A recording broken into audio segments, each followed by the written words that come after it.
306페이지에 있습니다. 갈라디아서 4장 12절에서 20절입니다.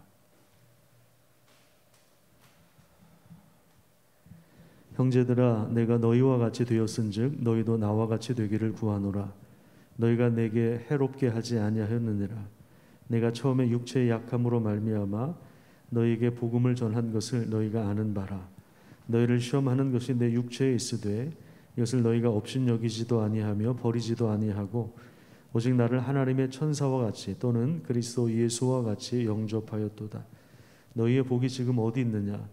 내가 너희에게 증언하노니 너희가 할 수만 있었더라면 너희의 눈이라도 빼어 나에게 주었으리라.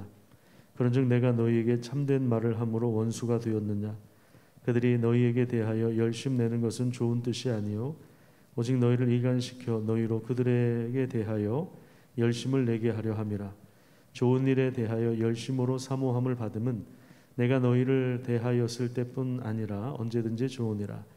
나의 자녀들아, 너희 속에 그리스도의 형상을 이루기까지 다시 너희를 위하여 해산하는 수고를 하노니 내가 이제라도 너희와 함께 있어 내 언성을 높이려 함은 너희에 대하여 의혹이 있음이라. 아멘. 오늘도 예수님의 향기가 여러분들을 통해서 온 세상에 울려 퍼지기를, 그 향기가 바라는 귀한 은혜가 있기를 축복합니다. 오늘 본문은 복음을 전해준 당사자 바울과 그리고 그 복음을 전해두른 성도와의 관계를 집중해서 다루고 있습니다. 바울이 그들에게 처음 복음을 전해주었을 때 그들은 기쁨으로 반응했고 예수님을 영접했습니다. 사실 당시 바울은 복음을 전할 때에 육체의 약함을 가지고 있었습니다. 오늘 본문 14절에 보시면 13절에 보시면 육체의 약함이라고 한 단어가 나오고 그 다음에 14절에는 너희를 시험하는 것이 내 육체에 있다, 이런 걸로 봐서 아마도 바울이 큰 질병에 걸렸을 것이라고 우리가 추측을 할 수가 있었습니다.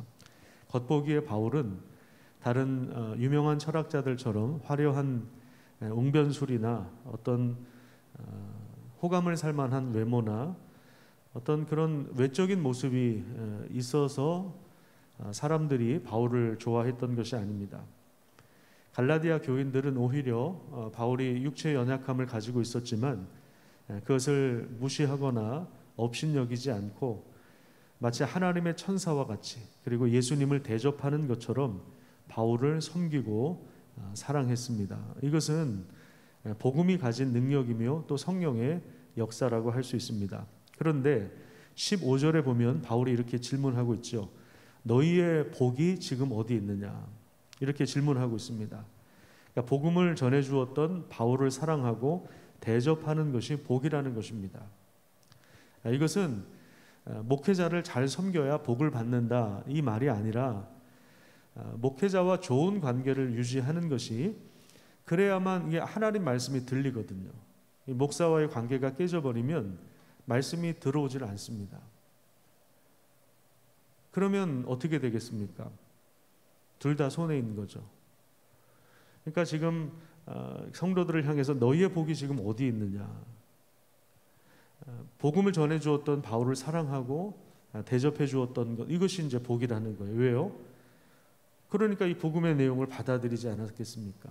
복음의 내용을 받아들이고 복음을 통해서 자신의 삶을 형성하니까 그게 복인데 너희의 그 복이 지금 어디 있느냐? 지금은 이제 관계가 깨져버린 거예요. 바울과 성도들과의 관계가 깨져버린 거예요. 그 이유가 무엇입니까? 이 거짓 교사들이 들어와가지고 이 바울과 성도들 사이를 이간질 시키는 것입니다. 17절에 보시면 바울이 이렇게 이야기합니다. 그래서 그들은 이제 가만히 들어온 거짓 교사들을 말하는 거죠. 그들이 너희에 대하여 열심을 내는 것은 좋은 뜻으로 한 것이 아니라 바울과 성도 사이를 이간시키기 위함이다. 너희를 이간시켜서 너희로 그들에 대하여 열심을 내게 하려 함이라. 그러니까 바울과 성도들은 복음으로 맺어진 관계예요. 하나님의 은혜와 성령의 역사로 맺어진 관계였습니다. 그런데 거짓 교사들이 바울과 성도들 사이를 이간시키는 거예요. 사이를 이렇게 균열시키고 갈등이 일어나게 하고 갈라지게 만들어서 결국에는 자기들을 쫓게 하는 겁니다. 거짓 교사들을 쫓게 하는 거예요.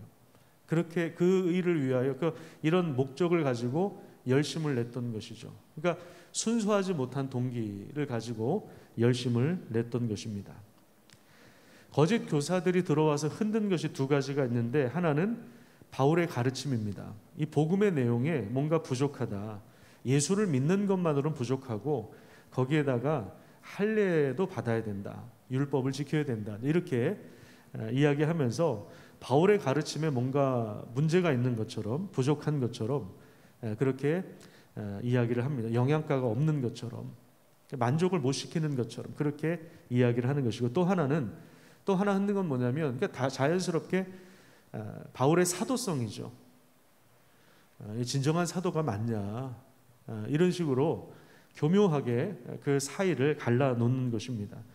여러분, 이것은요 기독교 역사에 있어서 계속해서 지금까지 반복되어 온 일입니다. 지금도 다양한 방식으로 목사의 권위를 흔드는 자들이 있습니다.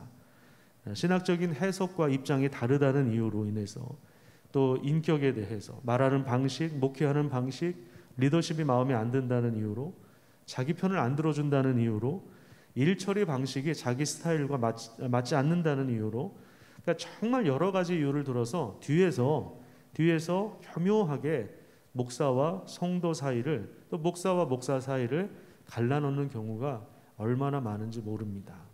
그래서 결국에는 그 하나님의 말씀이 들리지 않게 하는 거죠. 이게 이제 이간질하는 이 배후의 악한 영의 역사는 오늘도 사실은 계속되고 있는 것입니다.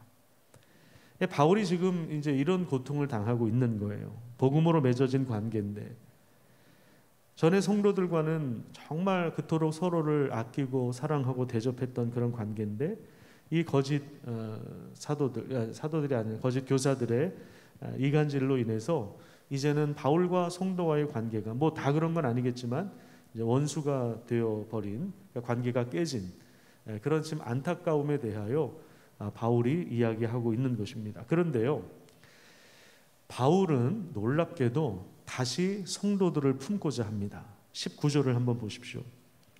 나의 자녀들아, 너희 속에 그리스도의 형상을 이루기까지 다시 너희를 위하여 해산하는 수고를 하노라.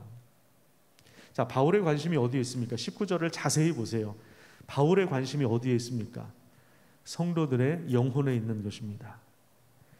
교회를 흔드는 사람들은요, 자기 사람을 만들고 자기 편을 만들고 자기가 일하기에 유리하게 만들기 위해서 교묘한 방법을 사용합니다. 사람들의 마음을 얻으려고 교묘한 방법을 사용합니다. 거짓 목사들은 성도들을 이용하는 거예요. 근데 나한테 잘해주면 그게 좋은 목사라고 생각하는 거예요. 나한테 유리하게 해주면, 내 스타일과 맞으면. 근데 결국에 거짓 목자들은 자기 입속을 챙기는 거예요. 결국에 자기 입속을 챙깁니다. 그런데 바울이 무슨 이야기를 합니까? 내가 다시 해산하는 수고를 한다. 내가 해산하는 수고를 또 해서 성도들을 바른 진리 안으로 다시 이끌고자 하는 것입니다. 그러니까 이것이 참된 목자의 특성 아니겠습니까? 그러니까 성도를 위해서 존재하는 것입니다. 그 목자를 위해서 성도들이 존재하는 것이 아니라, 목자를 위해서 양이 존재하는 것이 아니라, 목자를 먹여 살리는 양들이 아니라 양들을 위해서 목자가 필요한 것이죠. 삭구는 나쁜 사람이 아니에요. 그냥 돈 받은 만큼만 일하는 사람이에요. 그러니까 언제든지 옮길 수 있어요. 언제든지 내팽개칠 수 있고요. 언제든지 이동할 수 있어요. 그냥 직장으로 생각하는 거예요. 그냥 힘들면 포기할 수 있는 거예요. 그런데 진정한 목자는요, 양들을 사랑하는 거예요. 양들을 사랑합니다. 그들을 위해서 끝까지 최선을 다합니다. 내가 교회를 옮기는 한이 있어도 그 성도들에게 해가 되지 않도록 최선을 다합니다. 최근에 저희 동기 목사님이 좀 교회 안에 교회를 섬기다가 이제 가슴 아픈 일이 있어서 갑자기 사임을 하게 됐는데, 제가 볼 때 너무 억울한 그런 일들을 많이 겪었는데, 그럼에도 불구하고 자기가 당한 일에 대하여 성도들에게 끝까지 이야기하지 않고 마무리를 하는 그런 모습을 보았습니다. 참 쉽지 않은 일이거든요. 왜냐하면 사람들은 자기 방어 심리가 있어가지고 자기를 보호하기 위해 자기의 정당성을 이야기하려고 온갖 이야기를 하고 나가지 않습니까? 그런데 그 목사님이 결국에 끝까지 그 자기의 그 상처를 숨기고 나오는 이런 모습을 보면서 이게 참 참된 목자구나 이런 생각을 한 적이 있습니다. 그러니까 성도의 영혼을 생각하는 거죠. 지금 바울이 내 너희들을 위하여 해산하는 수고를 다시 한다. 우리 어머니들, 우리 여성분들, 이게 얼마나 고통스러운 일입니까? 해산하는 수고를 한 번 했으면 됐지. 성도를 해산하는 수고를 한다. 여러분, 우리가 기도할 때 진정한 목자를 따르는 분별력과 지혜를 달라고 기도하시기를 바랍니다. 그리고 바울처럼 복음을 위해서 해산하는 수고를 내가 또다시 한다. 이게 뭐예요? 이게 순전한 마음 아닙니까? 사심 없이 정말 순전한 모습으로 정말 복음 때문에 우리가 여기 있는 거다. 복음으로 교회를 섬기고 성도들을 세우는 그리스도의 몸된 교회라고 하지 않습니까? 성도 한 사람 한 사람이 그리스도의 몸된 교회예요.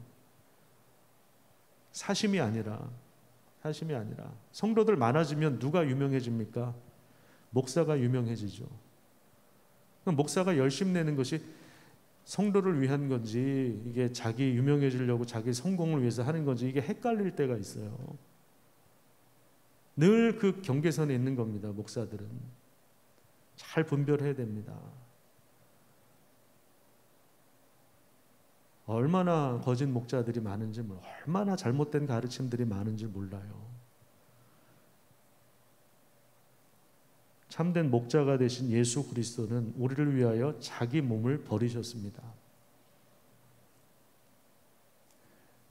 우리가 예수님을 닮는다는 것은요, 참 귀한 일이에요. 그런 의미에서 우리 삶의 영역에서, 우리 목양의 영역에서 정말 주님을 닮아서 여러분들이 있는 곳에서 선한 목자로 살아가시기를 간절히 축복합니다.